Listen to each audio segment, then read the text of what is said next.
Esse vídeo é para falar sobre como o pensamento moderno, científico e pragmático vem, de certa forma, minando alguns símbolos bastante profundos da cultura, e nesse vídeo eu vou trazer como exemplo os protagonistas, que estão deixando de ser uma peça fundamental onde a obra influencia e passando a ser um mero pivô onde tudo acontece menos nele, e ao mesmo tempo, quando ele tem o destaque comum de um protagonista, ele tem que cumprir todos os requisitos e argumentos e explicações possíveis para justificar o merecimento do seu protagonismo. E é sobre essa salada que eu quero comentar aqui hoje. Salve pessoal, sejam bem-vindos à Taverna do Leitor, meu nome é José Augusto. Eu sou muito fã de tudo quanto é tipo de obra artística e principalmente quando envolve um bom herói. E eu sei que, assim como Dostoiévski, não precisa ter protagonistas heróis o tempo todo, às vezes eles têm que sofrer mesmo, às vezes eles são só a parte de um todo maior que ele. Porém, eu consigo perceber um certo esgotamento do símbolo do protagonista, tanto por parte das produtoras, talvez até dos autores, quanto por parte do próprio público. E eu consigo conectar isso com, que é o que eu chamei no início do vídeo, da mentalidade do homem moderno. E para deixar bastante claro, o símbolo fiel do protagonista é aquele que de fato a história gira em torno dele. Ele tem que gerar pro telespectador, pro leitor, vínculo, afinidade, identificação. Só que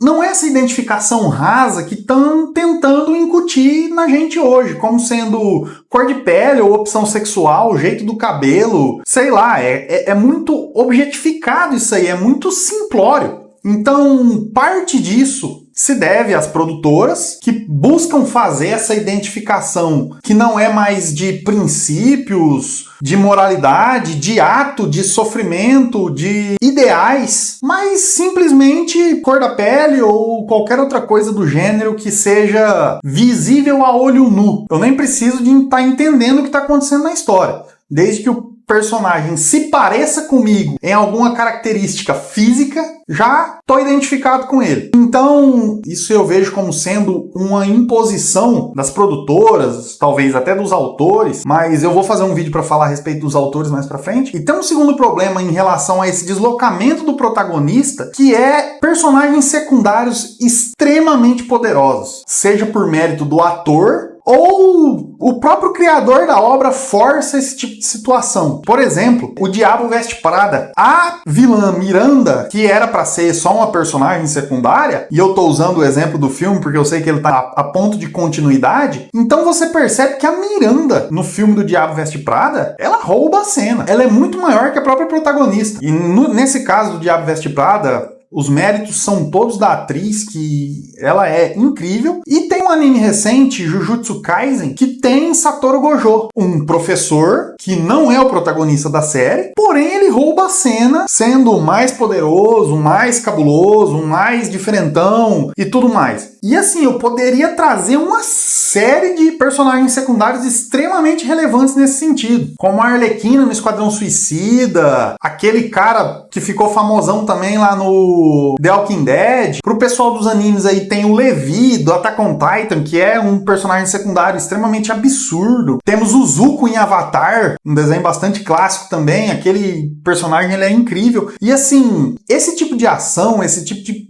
personagem secundário relevante, ele pode acabar fazendo com que toda a obra transmita uma mensagem que não é a mensagem principal da obra. E o protagonista ficando em segundo plano, toda a mensagem ela vai por água abaixo. Mais uma vez, não estou dizendo que é extremamente problemático, mas pode criar uma situação complexa, como, por exemplo, o próprio caso da Miranda, a pessoa assistir, achar incrível aquela atriz e querer copiar aquela personalidade que no filme tenta fazer uma crítica, porém a pessoa pode se afeiçoar àquilo, pode se identificar com aquilo, justamente pela qualidade de interpretação ou um foco muito grande dado na obra em relação àquilo. Bom, e um outro problema que as produtoras causam, assim, e vêm fazendo isso de uma forma triste, é como eles estão destruindo os protagonistas já estabelecidos. Então, Luke Skywalker, o Rock em Creed 2, a própria Ripley do Alien, em Alien 3, foi uma tragédia total que fizeram com com a protagonista.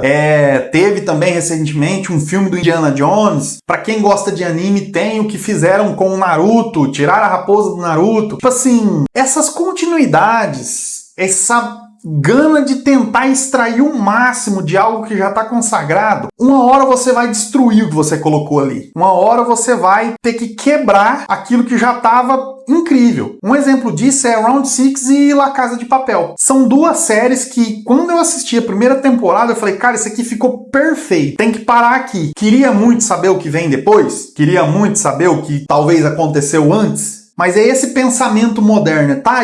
E depois? Eu quero saber o que veio depois, ou eu quero saber o que provocou o que aconteceu na história. Sendo que são perguntas que são extremamente desnecessárias. A própria obra em si já foi incrível. Então, Round Six, na minha opinião, não tinha que ter continuação. La Casa de Papel também não tinha que ter continuação. Sobrenatural tinha que ter terminado na 5ª temporada. Pegaram algo fechado, algo incrível, e na tentativa de responder o que vem depois, na tentativa de lucrar em cima dessa nossa ânsia de querer saber mais, é onde a gente acaba destruindo símbolos que foram incríveis. Isso que eu tô dizendo aqui já faz parte um pouco também da nossa culpa como telespectador, dessa vontade de explicação o tempo todo. E eu me coloco muito nesse lugar, de querer saber o que aconteceu, o que de fato aconteceu, como originou determinado evento que deu origem à história, e por vezes é desnecessário saber. E nessa brincadeira de querer saber mais, querer explicações cada vez mais exatas,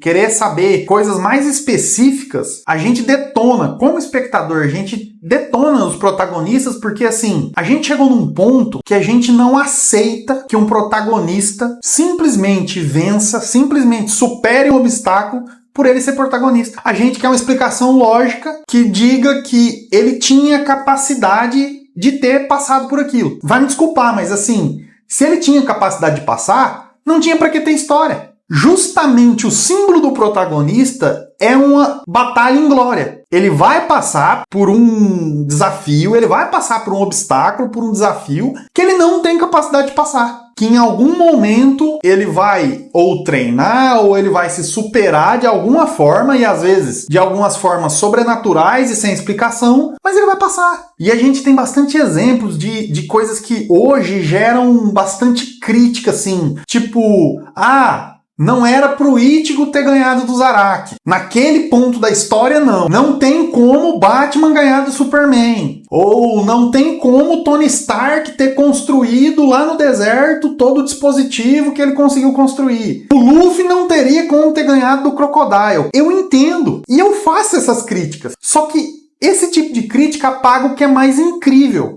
Simplesmente desconsidera aquela cena do Goku caído no chão e do nada se transforma em Super Saiyajin pra ganhar do Freeza. A gente apaga momentos que pra gente foi incrível. Sem Kryptonita o Batman não ganha do Superman. Mas essa é a questão. Se o protagonista nessa treta for o Batman, ele tem que ganhar do Superman. De alguma forma ele tem que ganhar. Sem Kryptonita, que seja. Mas aí não fica legal porque não explicou direito. Tá. E é isso que tornava tudo mais interessante. Não tem como Kratos ter rebentado com o Monte Olimpo. Ele é um semideus. Não tem como Seiya ter ganho do Hades. Os Cavaleiros de Bronze ter ganho dos Cavaleiros de Ouro. Não tem lógica, mas é justamente por não ter lógica que torna a história incrível. Se fosse lógico, se fosse óbvio, a gente meio que já sabe que o protagonista vai ganhar. Mas aí a gente ainda quer impor explicações e mais explicações e mais explicações. Aí vem alguma série ou alguma coisa que tenta explicar tudo, você assiste e fica assim, tá. Tem algumas obras que explicam assim, explica tudo muito na cara. E a gente fica, legal. Tipo, toda a magia da vitória, da superação, ela é simplesmente jogada no lixo. Então a gente está sempre querendo uma explicação científica, fenomenológica, psicológica, de personagens fictícios. O único momento de fuga da realidade que a gente tem, que é no consumo de arte, a gente quer impor a realidade e a ciência ali. E aí, quando eu venho aqui falar que a gente tem que escolher boas obras pra assistir, de fato e tal, a pessoa fala assim, Zé, mas eu só quero sentar lá e relaxar. Essas coisas não influenciam. Claro que influencia, porque a hora que fala que vai ter o 2, você tá louco pra querer ir lá assistir. A hora que fala que vai ter continuação, você tá louco pra assistir. Isso não é influência. Tá louco procurando explicação na internet. Tipo, a gente não consegue conviver sem a explicação mais. E isso eu digo por mim. É um trabalho que eu venho fazendo comigo. Então, assim, a gente tem que se permitir a essa licença poética. Eu sei que o nosso ambiente não favorece. Tudo hoje é muito exato, tudo hoje é muito justificado, tudo hoje é muito pragmático. Só que a gente não se permite mais assistir uma obra e a gostar dela sem ter explicação nenhuma. Pegar uma viagem de Chihiro e assistir assim, entender algumas coisas e procurar símbolos naquilo ali. E isso é uma coisa que me deixa bastante intrigado, porque a gente fica o tempo todo atrás de explicações científicas. Inclusive tem até um cara que diga-se de passagem, eu gosto muito das teorias dele, me desculpa, eu não lembro o nome, mas ele anda fazendo umas teorias, explicações físicas para One Piece. É incrível, eu gosto disso. Só que assim, quando eu vou colocando na obra conceitos cada vez mais empíricos, cada vez mais científicos, cada vez mais explicáveis, eu vou simplesmente removendo o brilho. Então uma obra que era para ser sobre liberdade e amizade, ela se torna, sei lá, por física. Então, assim, eu valorizo bastante quando os autores se esforçam para colocar determinadas coisas dentro da obra, só que assim, cara, esses caras estão no mundo da lua, esses caras estão falando de coisas, eles estão captando coisas do mundo que elas são extremamente simbólicas, elas são extremamente subjetivas. E quanto mais a gente aplica objetividade nessas obras, mais a gente se perde em chegar nessa camada. E aí, o protagonista que era para transmitir pra gente uma mensagem simbólica de vitória, de superação, se perde no meio de personagens secundários extremamente relevantes, se perdem ideias das produtoras extremamente idiotas, e se perdem também na nossa exigência como espectador de querer extrair, tirar leite de pedra com análises extremamente objetivas, científicas, deixando toda a licença poética de lado, deixando todo o subjetivo fora da obra. Eu acho muito bizarro isso, porque assim, eu sei que a gente tá ficando mais velho, principalmente quem tá ficando mais velho, tá tendo acesso a esse tipo de conteúdo, e é justo a gente não ser mais criança e não olhar mais para essas coisas que são teoricamente bobinhas, a querer explicações. É justo a gente querer. Só que assim, é justamente nesse fechamento pro simbólico que a gente vai ficando cada vez mais parecendo um tijolo de concreto. Então assim, o que dava para extrair pra vida de simbólico dali de dentro, a gente quer extrair elementos científicos que um livro técnico também te ensina. Agora, uma faculdade, um livro técnico não vai ensinar para você o que essas obras têm para te ensinar. O que tem de subjetivo e de simbólico. Então, a minha provocação aqui é para que vocês tentem ter a mente aberta no consumo de conteúdo, no consumo de entretenimento de uma forma menos científica e mais poética. Que a gente se abra um pouco para hipóteses mais simbólicas, para relações mais simbólicas, em vez de tentar achar motivos do porquê choveu no inverno numa cena lá. É isso que a gente está tentando captar ultimamente. E isso é o que eu também estava tentando captar. Bom, e essa é a minha provocação, essa é a minha opinião. Espero que vocês tenham gostado desse vídeo. Se você concorda ou discorda de mim, deixa aí nos comentários. Vamos trocando mais essa ideia. Eu quero amadurecer mais esse tipo de tema. Inclusive, eu vou fazer um vídeo, provavelmente o próximo vídeo, a respeito do mercado editorial e mercado cinematográfico em si. Tem alguns comentários para fazer a respeito também. Bom, eu vou ficando por aqui. Se inscreva no canal aí para mais vídeos. Fiquem todos com Deus e fui!